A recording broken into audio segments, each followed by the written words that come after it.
Será que a Terra foi criada ou passou a existir por si mesma sem interferência externa? Essa é a grande questão que está no cerne do debate que ainda existe sobre a evolução e a criação, que acreditem é um grande debate. Vamos conhecer 7 especialistas em suas áreas que passaram a vida estudando essa questão na esperança de encontrar algum tipo de resposta. Meu nome é Todd Cantelon e esse é o Grande Debate. Origens do Universo. O Grande Debate. A origem.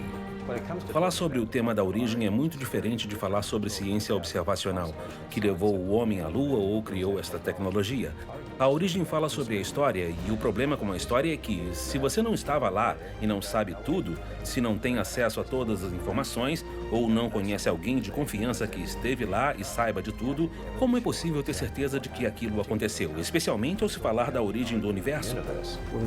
Ao olhar a história da vida na Terra, o que vemos é uma mudança constante que abrange um leque de diferentes formas. E a evolução é o mecanismo que explica como isso ocorreu. Ao estudar as Escrituras, não há como querer encaixar a evolução ao longo de milhões de anos com o que a Bíblia diz. Acredito que haja vários motivos para concluir que o livro de Gênesis de 1 a 11 é história e não mitologia, nem poesia ou qualquer outro tipo de literatura fictícia. Isso mostra claramente que cada especialista acredita que os outros colocam seu próprio enfoque nos dados em detrimento da verdade ou do modo a favorecer o seu ponto de vista. Todos fazem isso. Observem. Museu da Criação, Hebron, Kentucky. Museu da Criação. A Bíblia, independente do que digam que seja, é única no mundo. Não há livro como ela, que mais de 3.000 vezes alegue ser a palavra de Deus, que tem o conhecimento de tudo e sempre existiu, que nunca mente e que nos dá uma história bem específica em relação a como o universo surgiu nos 6 dias da criação.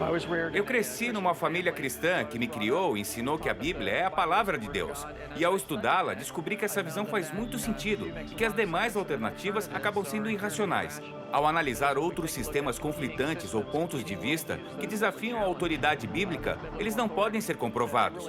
Não se pode considerar ciência, nem racionalidade, ética, nem nada que consideramos como certas. Se por outro lado foi tudo um acidente com o Big Bang há bilhões de anos, então não espero que minha mente, que se formou por um acidente, entenda outro acidente. Então a ciência se volta para a visão bíblica, não a do Big Bang.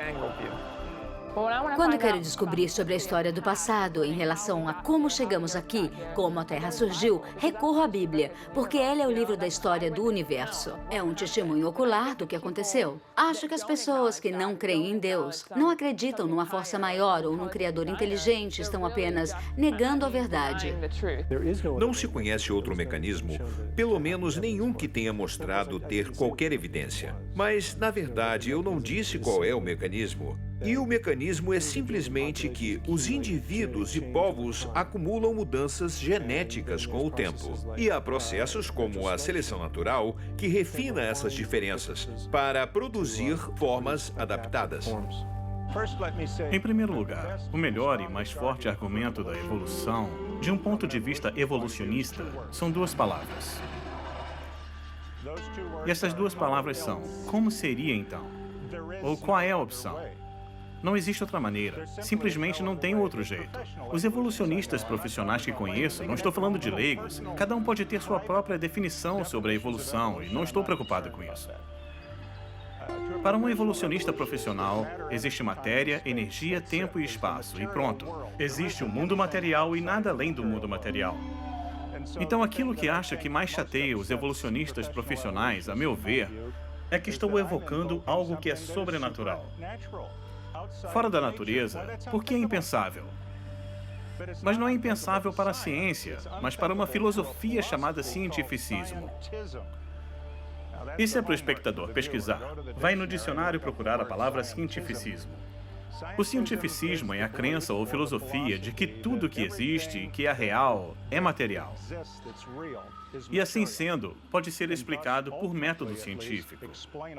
Então, se Deus é real, traga ele aqui, temos um microscópio, vamos colocá-lo aqui e dar uma olhada e ver do que ele é feito. Porque ele deve ser feito de matéria, substância, energia. Ele deve ocupar tempo e espaço. E isso é um paradigma, uma visão muito geral.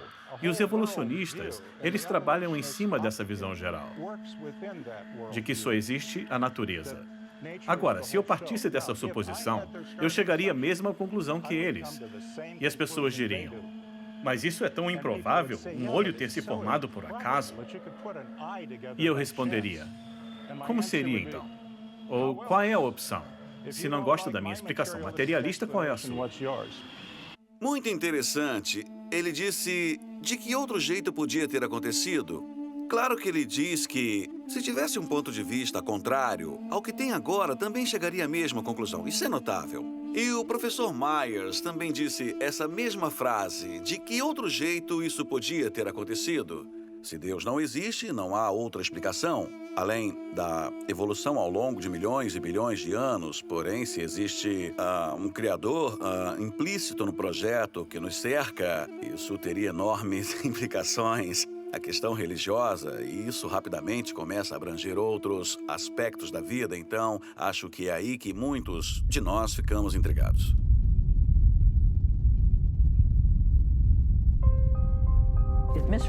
Está mal interpretado como se fossem dois campos ou um debate. Na verdade, tem a ver com a maneira que a nossa civilização considera os seus especialistas.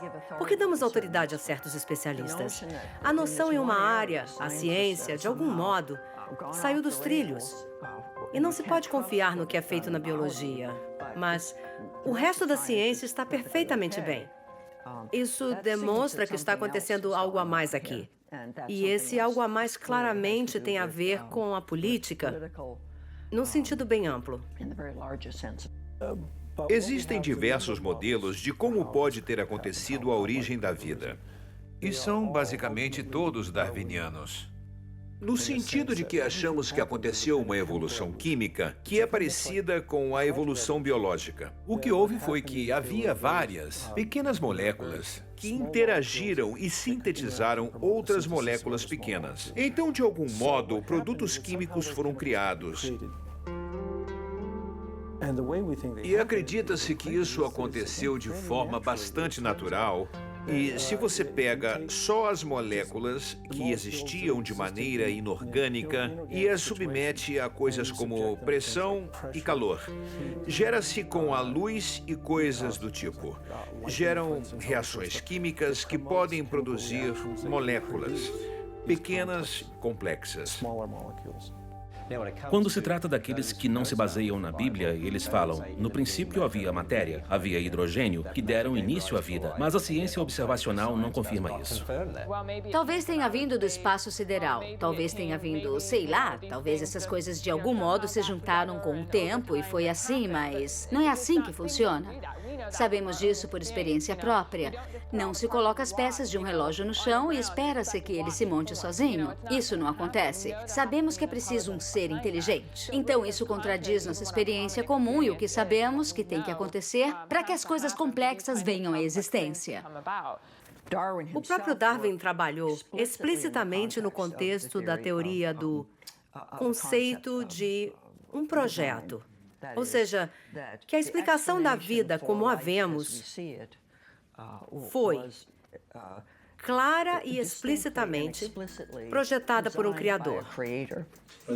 É isso que digo quando me perguntam. Sempre existe a possibilidade de extraterrestres terem vindo do espaço numa nave e descartado seus containers reservatórios na Terra. E foi assim que surgimos. Não podemos descartar isso. A questão da origem da vida e do universo, de onde viemos, é uma questão histórica. É a questão da origem. Não se pode ir ao Grand Canyon e recriá-lo em um laboratório. É preciso observar as evidências nas rochas e fósseis e tentar reconstruir o passado. O que causou isso? Muitas pessoas acham que como o universo se expande, isso comprova o Big Bang. Mas, na verdade, o Big Bang veio depois. A expansão do universo foi descoberta primeiro, na década de 1920. Depois, Lemaitre propôs a teoria do Big Bang em 1931. Propôs a ideia que o universo começou de um ponto que se expandiu. Essa é a explicação da expansão. Mas também há outras explicações para essa expansão. Só porque algo está aumentando não quer dizer que houve uma explosão há bilhões de anos. Você pode inflar um balão, mas não quer dizer que ele partiu de um ponto. Começou menor, mas não como um ponto. Aliás, o primeiro modelo de Lemaitre, de 1928, eu acho, não começava com um ponto, mas com um universo finito que se expandia. Como criacionista, é nisso que eu acredito. Que Deus criou um universo de tamanho finito e que ele foi se expandindo por algum motivo. Você está vendo as respostas sem ouvir as perguntas, mas fui fazendo perguntas por trás da câmera. Talvez ache engraçado se reparar quantas vezes eu perguntei a eles como? Como isso aconteceu? E também podem reparar que não tive uma resposta concreta, não é? Aqui no Museu da Criação, quando a mídia secular vem aqui, outros do mundo secular, para me entrevistar, a maioria das perguntas não é sobre evolução. A maioria é sobre a idade da Terra. E o motivo é que se você não tem uma medida incomensurável de tempo, não pode defender a evolução. Uma medida incomensurável de tempo é necessária. É necessário milhões de anos. E é por isso que são tão insistentes sobre os milhões de anos. E ainda a parte da igreja diz que se pode ter os milhões de anos, o que, na verdade, contradiz a autoridade da Bíblia. A única evidência que vale, por exemplo, para os criacionistas é a Bíblia, que é um tipo de prova, mas que é muito fraca como evidência para uma hipótese científica. Em particular, por sabermos que os autores da Bíblia não viveram no período cambriano. Sendo assim, não tem autoridade para falar do que aconteceu no Cambriano. Contudo, as rochas existiam, e ao analisá-las, encontramos provas mais precisas do que aconteceu então. A evidência é clara, mas ela não fala por si própria, certo? DNA não fala, rochas não falam, fósseis não falam. Eu falo por elas, todos falamos por elas. E o que eu penso sobre essas coisas, sobre como elas chegaram lá, o que mostram, toda evidência existente confirma o que a Bíblia diz. O projeto. Motor. A palavra não sugere uma empresa automotiva, a um projetista? Não sugere a você o fato do motor ser feito de diversas peças que, caso uma não funcione, a coisa toda para de funcionar? Você sabe, como eu, que se parar de pôr o óleo no motor do carro, vai dar problemas? Isso não sugere a ideia de complexidade irredutível? Claro que o professor Myers sugere que eu levei a metáfora longe demais, mas ainda não fui convencido e eu sou um leigo. Quando falam motor, eu penso no motor. Fazer o quê? Para mim é difícil entender como as pessoas conseguem olhar, estudar, pesquisar sobre isso e não reconhecer que existe algo maior do que aquilo que vem, que não é só a natureza em si, porque a complexidade é colossal, gigantesca e, ao olhar para isso, parece que algo grita, isso foi projetado, foi criado, não é uma casualidade. Eles se convenceram lá pela segunda, terceira década do século XIX de que havia grupos naturais e não apenas os criados pelo homem. Louis Agassiz, a pessoa que eu mais estudei, um professor da Universidade de Harvard, escreveu em 1857 o ensaio sobre classificação, no qual ele diz: todos eles estão na natureza. Portanto, há uma dimensão além do que chamamos de teologia natural. Que tal ordem só pode ter sido criada por uma mente pensante, e que essa ordem reflete a inteligência de Deus. É preciso ter o DNA dessas coisas todas, porque o DNA nos dá as proteínas que formam os componentes celulares. E é meio como quem veio primeiro, o ovo ou a galinha? Pois é necessário ter uma célula para proteger o DNA, mas é necessário o DNA para compor a célula. Então, nesse sentido, surge o problema do o que veio primeiro. Só que em relação ao DNA, não se pode apenas juntar um grupo de bases de DNA em um tubo de ensaio e esperar que tudo se junte e forme algo que te dá certa proteína. Não é assim. Não vai acontecer. Juntar uma base de DNA aleatoriamente não dá em nada além de bagunça. E esse é o assunto central. Como obter essa informação genética? Estamos descobrindo até no DNA. Falamos sobre os genes, a parte que codifica a proteína, mas o que há no meio, os 98% do DNA que chamam de lixo, não é lixo. Ele tem uma função. É muito, muito importante para regular os genes. Isso é muito complexo. Como formar isso ao acaso ao longo do tempo? Ninguém pensaria nisso. Vemos a ciência forense nos dias de hoje. Isso não faria sentido. Dá para saber que existe um projeto, é claro. E acredito que tudo se reduz à negação disso, porque ninguém quer ser responsável pelo Deus Criador. Ela disse que a informação genética é um problema, porque significa que é um problema para os evolucionistas. Como uma informação tão detalhada pode ter surgido por acaso? Para você, parece que existe um desenvolvedor do outro lado? Pelo que eu sei, informação não vem de um processo aleatório. Toda vez que você pega um livro com informações, você não diz, isso saiu da máquina de escrever, mas alguém escreveu esse livro. A informação vem de uma mente. Portanto, as informações no DNA vêm de uma mente, o que confirma a criação. E não são mutações e a seleção natural que geram informações. Acredito nas mutações e na seleção natural, mas não que elas adicionaram informações novas ao genoma. Novamente, é verdade, ele tem mesmo razão. Um livro sugere um autor. Se você pegar um monte de cartas, juntar e jogar para cima, você não vai ter um livro na mão. Isso é um absurdo e essa é uma questão chave ao falarmos da dificuldade que muitos têm com a teoria da evolução, que ao juntar um monte de coisas, surge o mundo. Mutação.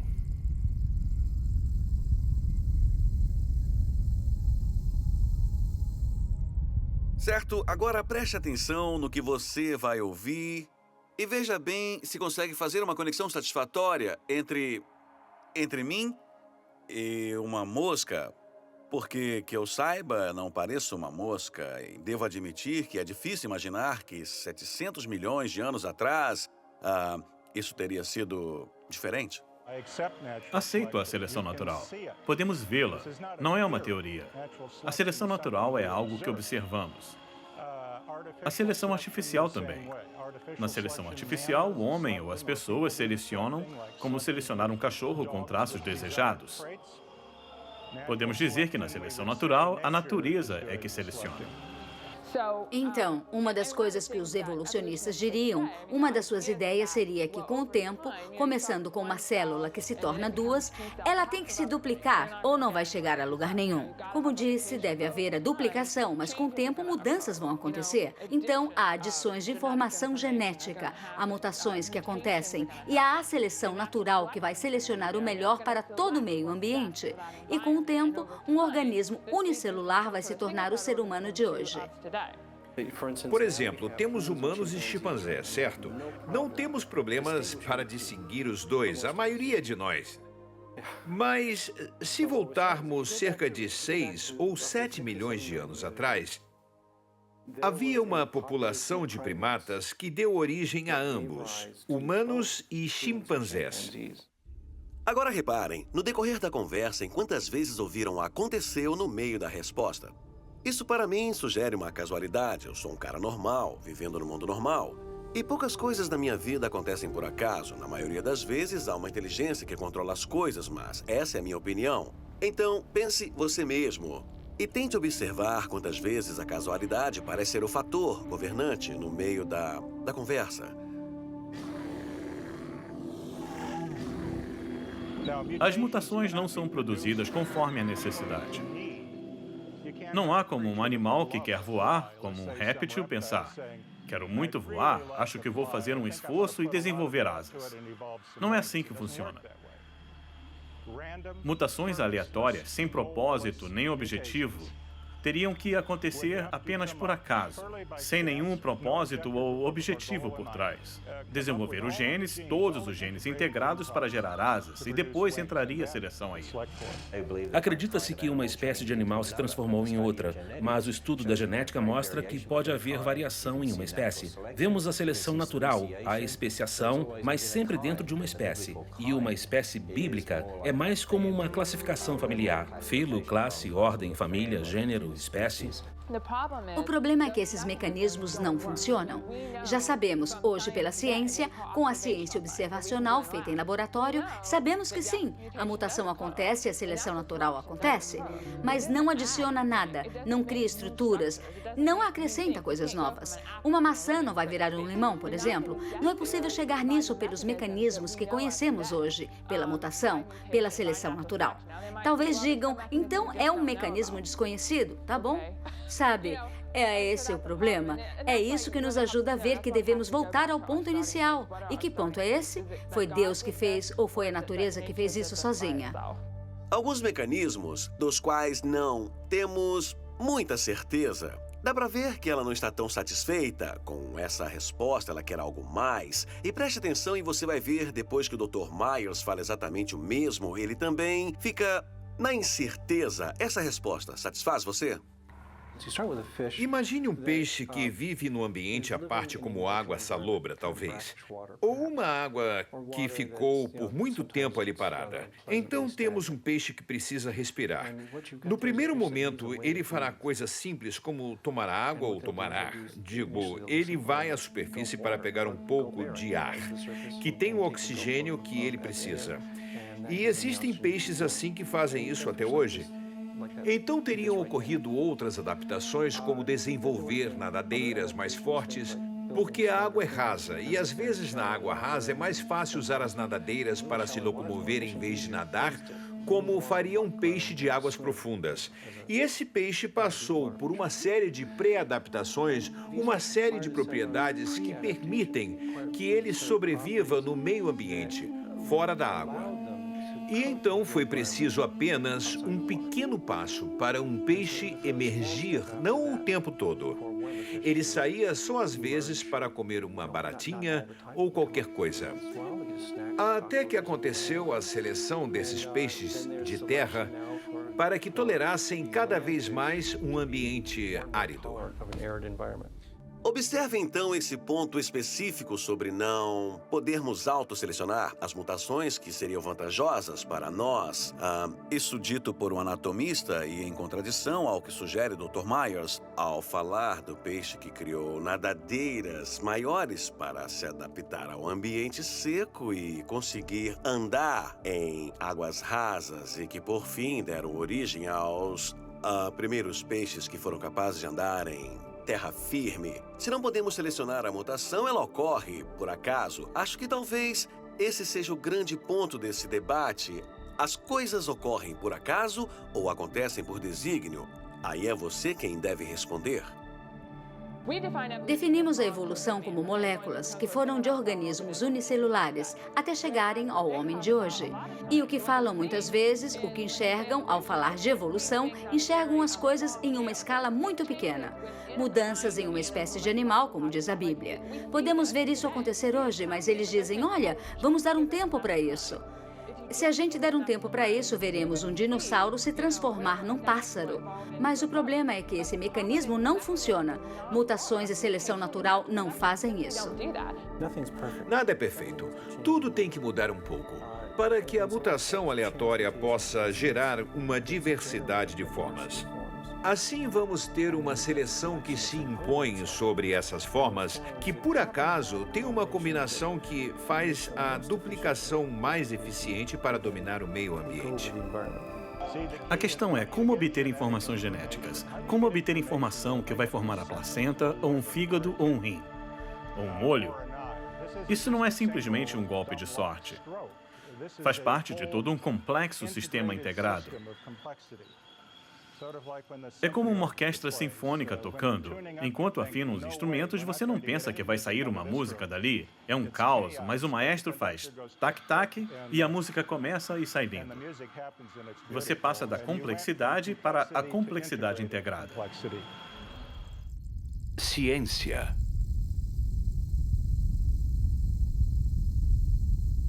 A ciência significa conhecimento, e usamos esta palavra para falar de tecnologia, ciência observacional, criando tecnologia. Mas o conhecimento pode ser da história ou do que se adquire pela observação.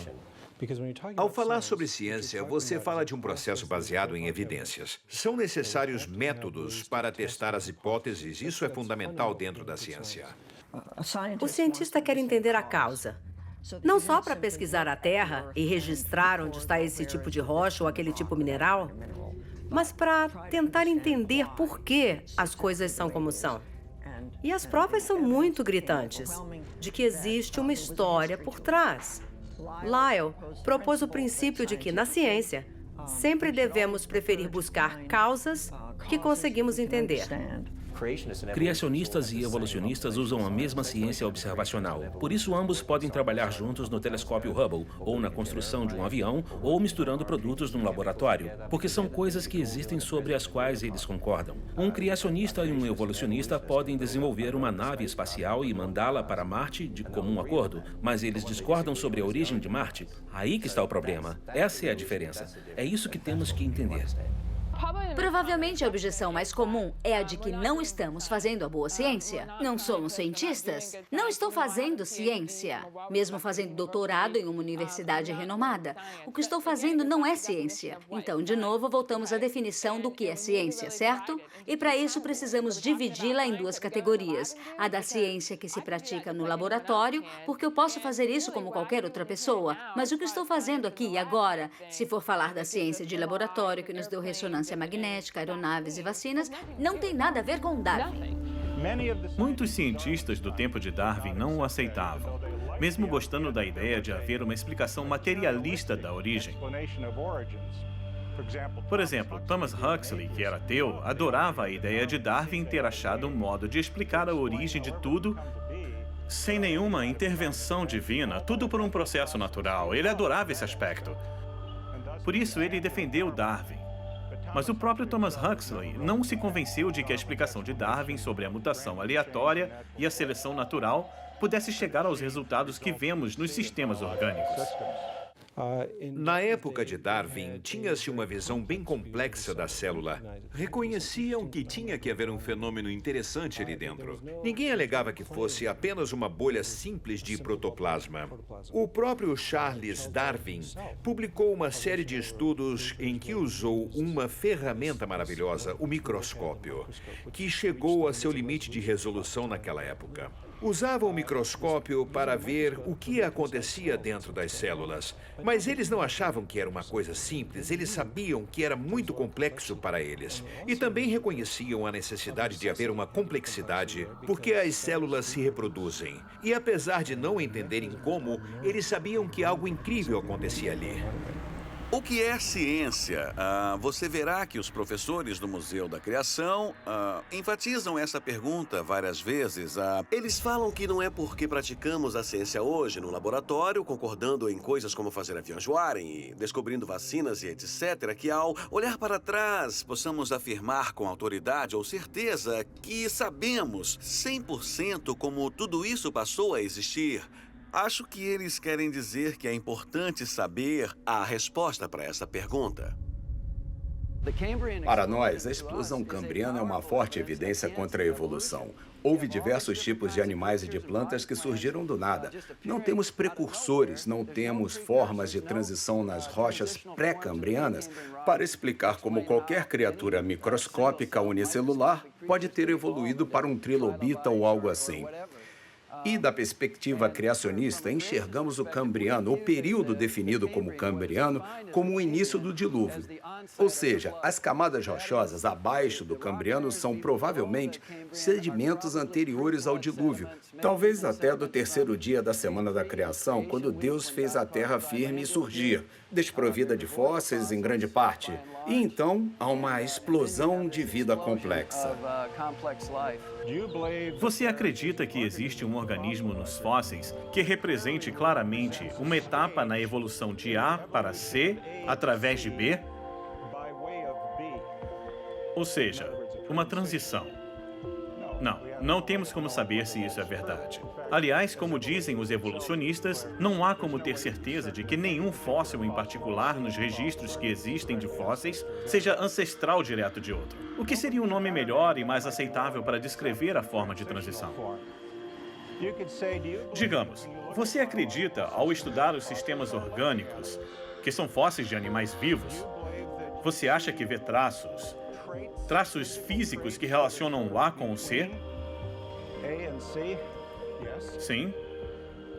Sim, eu vejo gente que tem braço comprido, braço médio e braço curto. Vejo gente com tom de cabelo diferente. Quando olho para todos os seres vivos, vejo que os olhos de um caranguejo são bem diferentes dos olhos de um cachorro, um gato ou de alguém. A pergunta é: Essas diferenças se explicam melhor como uma transição evolutiva que alega saber que o organismo está numa etapa de transição de A para C? Não sabemos isso. Se me disser que alguma estrutura está num período intermediário de sua aparência para se tornar algo em particular, eu posso aceitar isso. Isso soa racional para mim. Mas o que significa? Essa é a questão. Acho que ficou bem claro que podemos olhar para as mesmas evidências de duas perspectivas diferentes e decidir o que nós queremos ver. Acho que o ponto que distingue a perspectiva cristã daqueles que defendem o lado evolucionista ateu é que estariam contestando as evidências porque eles não querem se submeter ao Deus que existe do outro lado da equação da criação. Claro que não estou propondo uma alteração. Estou descrevendo os fatos do caso. Por exemplo, ao observar a fundação do Instituto Discovery e o movimento do design inteligente, observar Philip Johnson, ele não se envergonhava de dizer que era verdadeiramente um cristão evangélico, que queria corrigir a tendência materialista americana e voltar às raízes cristãs do país, e ele dizia coisas assim. A doutora Eugene Scott, que é ateísta, foi ao meu escritório fazer uma entrevista para a BBC quando abrimos o Museu da Criação. Ela disse, você começou com a Bíblia. Eu confirmei. Você não está preparado para mudar o que a Bíblia diz em relação à criação, ao dilúvio e tal? Correto. Ela disse, viu? Isso não é ciência, é religião. Porque, ela disse, começamos com evidências e desenvolvemos teorias, preparados para mudá-las quando aparecem novas evidências. Ela disse, isso é ciência e esse é o problema de vocês. Não falam de ciência, mas sim de religião. Então eu falei para ela, doutora Scott, você é ateísta? Sim. Não acredita em Deus? Correto. Então a Bíblia não é relevante nessa discussão? Correto? E eu disse, então, não acredita que a Bíblia é a história real nem nada assim? Não. E é ateísta, certo? Não existe Deus, correto? E está preparada para mudar isso? O conflito no século XVII fez com que pessoas muito bem intencionadas dissessem, muito bem, já que todos concordamos que Deus criou o mundo e também inspirou a Bíblia, Deus nos deu 2 livros. Metaforicamente, há o livro literal da Bíblia e o outro livro da natureza. Isso encorajou a ideia de que a religião não seria prejudicada ao estudar a natureza, já que Deus criou a natureza. Muitos cristãos nunca pensaram nesses assuntos. Estão sugestionados a pensar que se pode acreditar no Big Bang e na Bíblia, sem haver conflito nem contradição. Então existem muitos cientistas bons que também vão à igreja e acreditam em Deus e tudo mais, mas que não alegam que suas crenças são comprovadas ou que exista uma prova física, material delas, o que se espera de uma posição científica. Esta é a conclusão. Quando não se toma o que a Bíblia diz em Gênesis, de 1 a 11, e se usa as ideias seculares de milhões de anos de evolução para reinterpretar os dias e a criação, você faz 2 coisas. A primeira, você vai contra a história fundamental de toda a doutrina. A segunda coisa, que é o ponto crucial, você está indo contra a própria palavra de Deus. Assim como em um tribunal, a questão é o júri pesar as evidências. Começa sem presumir a culpa, ou seja, você está disposto a ser inquisitivo e a suspender a condenação se for um júri ou um jurado honesto. A diferença entre um tribunal, onde há um objetivo final, é que, mesmo se o júri ficar frustrado com a ausência de informações, ainda deve tomar sua decisão. Às vezes eles dizem inocente, mas acham que é culpado, só que faltam evidências. Tudo isso ilustra a complexidade da pergunta e talvez até ilustre que, na maioria das situações, o ser humano não pode ter certezas. A ideia é, será que vai ser um assunto simples e, portanto, vamos conseguir desvendá-lo? Sim ou não? Esse tipo de certeza e verdade, classicamente e ainda hoje, vem da matemática, onde são dadas certas suposições sobre as quais todos concordamos como o que é uma linha reta ou um ponto. Então, X, Y e Z serão comprovados ao final da operação. Mas um dos maiores progressos da civilização, da ciência ocidental, é mostrar que o conhecimento sobre o mundo natural não é igual a um problema de matemática, que é muito mais semelhante a um caso em um tribunal. Então, a palavra evidência é, na verdade, útil se tentarmos entender por que esses assuntos são tão difíceis. Acredito que existe um Deus criador. Minha carreira no ramo da ciência envolve uns 40 anos de prática em laboratório. Isso em algumas das melhores instituições de pesquisa médica dos Estados Unidos. Minha crença na Bíblia não prejudicou meu trabalho de forma alguma, porque eu uso a ciência empírica, o que se pode observar, repetir e testar. Não tive nenhuma reclamação de alunos em todos esses anos, porque eu falo do que posso ver. Não falo de onde será que vem um rim. Eu falo, um rim é desse jeito, é assim que ele é formado. É diferente do rim do camelo ou do rato, mas basicamente é o mesmo. O néfron é a unidade funcional que realiza 3 processos: a filtração, a absorção e a secreção. Esses processos ocorrem assim. Se alguém não acreditar, pode verificar por si mesmo, mas nunca me preocupei, ao final de uma aula, em encher a cabeça dos meus alunos. Não especulo sobre como passamos a ter rins a partir do nada. O doutor sugere que seria um exagero caso resolvesse dar esse passo de explicar aos alunos a origem dos rins. Acho que o problema é que falam coisas que apoiam a visão deles de que não existe Deus e não temos necessidade de um Deus em um universo que nasceu sozinho. Claro que os ateus também podem falar que os criacionistas estão contando histórias que são inventadas, histórias de faz de conta sobre um Deus distante no céu que, pelo poder da própria vontade, criou todas as coisas que há a partir do nada. Mas que história faz sentido para você? É essa a questão. Toda descoberta científica importante foi feita por um cientista que um dia resolveu pensar diferente da maioria. Começou com uma suposição diferente e chegou a uma conclusão diferente. Assim, achou a cura para isso, uma solução tecnológica melhor para tal problema, por ter desafiado ou questionado a suposição da maioria. Existem 2 caminhos diferentes que não se sobrepõem aqui, que são o entendimento espiritual ou religioso do significado da vida e a natureza da humanidade. É algo distinto, que não tem nada a ver com achados biológicos. Mas é claro que há outros evolucionistas, e o Richard Dawkins não é o primeiro. Ele é apenas mais um biólogo evolucionista que foi além do que a ciência pode ou não nos dizer, e que trouxe consequências religiosas ao alegar que, se você entende adequadamente a seleção natural, não é possível acreditar ao mesmo tempo que Deus é o criador da vida.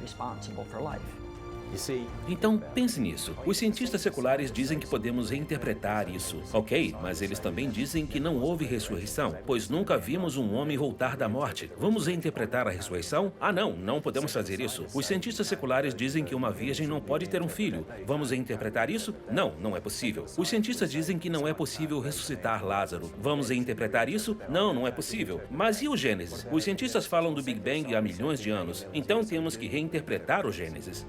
Bom, ficamos por aqui e, como de costume, quando alguma coisa é boa, o tempo passa voando. Esperamos ter lhe ajudado a entender melhor essa questão da origem. Para mim, fica claro ao assistir e também quando os entrevistava que os 7 especialistas estão totalmente convencidos de suas posições. Eles acreditam que sabem o que é a verdade. Esperamos que, durante esse tempo, tenhamos lhe ajudado a dar os seus próprios passos nesse caminho, porque todos podemos concordar que a origem da nossa espécie e a questão sobre o que aconteceu, a criação, a evolução, provavelmente seja a pergunta mais importante a ser respondida por todos nós. Muito obrigado pela companhia. Sou Todd Cantelon.